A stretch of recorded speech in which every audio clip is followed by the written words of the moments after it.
साबुदाणा आणि बटाट्याचे पापड तर तुम्ही बऱ्याचदा खाल्ले असेल, पण एकदा हे बटाटा आणि तांदळाच्या पिठाचे पापड बनवून पहा.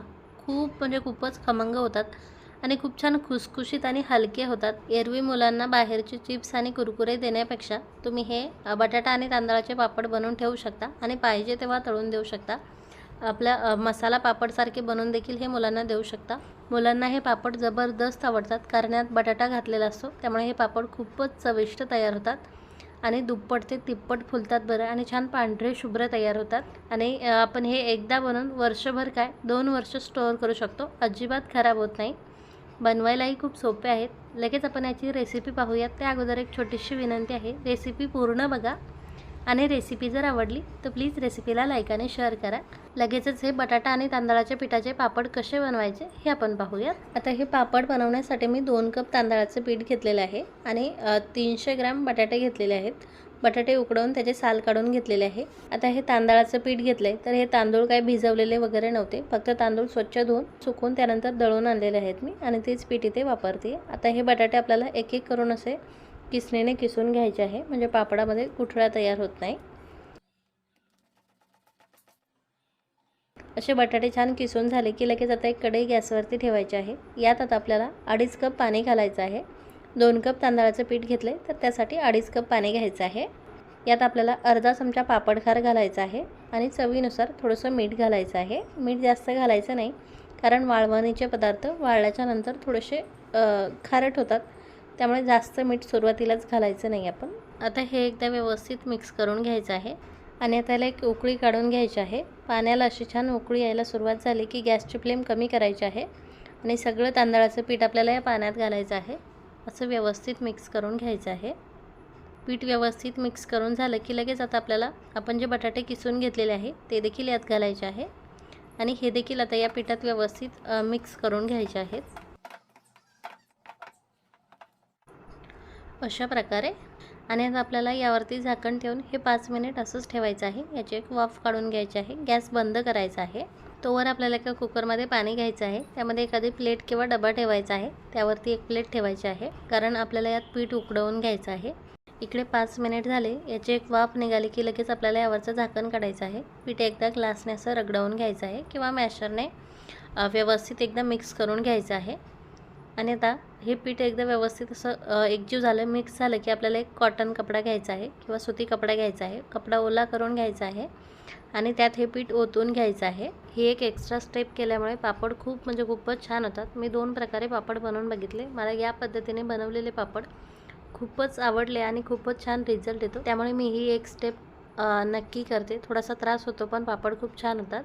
या रुमालाची अशी आता गाठ बांधून घ्यायची आहे पॅक, आणि याला कुकरमध्ये ठेवून आता आपल्याला कुकरच्या 7 ते 8 शिट्ट्या काढून घ्यायच्या आहे. गॅसची फ्लेम हाय किंवा मध्यम ठेवायची आहे. कुकरच्या 7-8 शिट्ट्या झाल्या की कुकर आपल्याला थंड होऊ द्यायचा आहे. थंड झाला की हे आता पोटली आपल्याला काढून घ्यायची आहे. ही देखील थोडीशी थंड करून घ्यायची आहे आणि त्यानंतर याची गाठ सोडून घ्यायची आहे. ही एक्स्ट्राची स्टेप करायला आपल्याला जास्त काही मेहनत लागत नाही. फक्त पीठ कपड्यात टाकून ते परत उकडवून घ्यायचं आहे. पण या स्टेपमुळे पापड खूप छान होतात. आता हे पीठ कॅरीबॅगमध्ये टाकून देखील तुम्ही मळून घेऊ शकता किंवा ताटात हाताने देखील मळून घेऊ शकता. हे खूप गरम आहे, त्यामुळे मी सुरुवातीला मॅशरने असं हे फोडून घेते, एकजीव करून घेते, जेणेकरून यात जर बटाट्याच्या थोड्याशा कुठळ्या वगैरे असेल तर त्या देखील फुटतील. तुमच्याकडे मॅशर नसेल तर तुम्ही तांब्या किंवा ग्लासच्या बुडाच्या मदतीने देखील हे पीठ असं रगडवून घेऊ शकता. आता मॅशरने थोडंसं मिक्स करून झालं तर हे थोडंसं कोमट झालेलं आहे. आता हे आपल्याला हाताने असं व्यवस्थित मळून घ्यायचं आहे. हे जर हाताला चिटकत असेल तर हाताला थोडंसं तेल लावायचं आहे. जास्त तेल लावायचं नाही, नाहीतर पापड खराब होतात, मग टिकत नाहीत जास्त दिवस. पीठ असं व्यवस्थित मळून झालेलं आहे. छान सॉफ्ट झालेलं आहे डबल उकडवून घेतल्यामुळे. आता आपल्याला याच्या छोट्या गोळ्या करायच्या आहे पापड बनवण्यासाठी. पापड कितपत मोठा हवा आहे त्यानुसार याच्या लाट्या बनवायच्या आहे. गुलाबजामुनच्या आकाराच्या आणि काही थोडेसे मोठे मी गोळा करून घेतल्या. आता हे पीठ गरम असताना थोडंसं हाताला चिटकतं, परंतु थंड झाल्याच्या नंतर हे अजिबात हाताला चिटकत नाही. तुम्ही पाहू शकाल. तन्वी देखील चेक करून दाखवते. आता लगेच आपल्याला पापड बनवायचे आहे. त्यासाठी मी पॉलिथिन शीट घेतली, अशी वरतून आणि खालून दोन्ही बाजूने पुरेल एवढी पॉलिथिन शीट कापायची आहे आणि याला सुरुवातीला फक्त थोडंसं तेल लावून घ्यायचं आहे, जेणेकरून पापड चिटकू नयेत यासाठी. त्यानंतर मध्ये आपल्याला लाटी ठेवायची आहे आणि सपाट बुडाच्या प्लेटने किंवा झाकणीने असं प्रेस करून घ्यायचं आहे. लगेच पापड तयार होतो. छोटी लाटी असेल तर याला पातळ बनवायची गरज पडत नाही, परंतु मोठी लाटी असेल तर मग आपल्याला लाटी ठेवून त्याला प्रेस करून घ्यायचं आहे. म्हणजे इथे आपला अर्धा पापड तयार होतो आणि त्यानंतर याला लाटण्याने थोडंसं लाटून घ्यायचं आहे अशा प्रकारे. म्हणजे आपले मोठे मोठे पापड देखील खूप झटपट तयार होतात आणि अजिबात चिटकत देखील नाहीत बरं. अशा प्रकारे आता हे पापड मी फॅनखाली सुकायला टाकते आणि थोडेसे सुकल्याच्या नंतर मग उन्हात सुकून घेणार आहे. आता या राहिलेल्या पिठाच्या देखील छोट्या छोट्या गोळ्या बनवून आपल्याला पापड बनवून घ्यायचे आहे. खूपच झटपट तयार होतं ते पापड. याला जास्त लाटत बसायची गरज पडत नाही. पापडाचा थिकनेस तुम्ही पाहू शकाल. आता अशाच प्रकारे राहिलेले सर्व पापड मी बनवून घेते.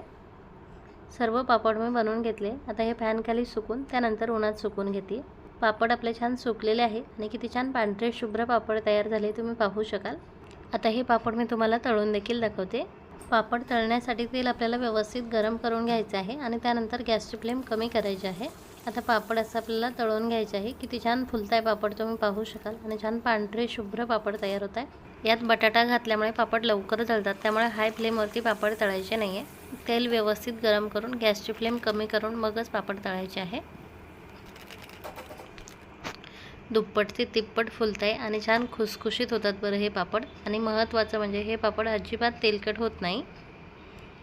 सर्व तेल असं नितळवून घ्यायचं आहे पापडातलं.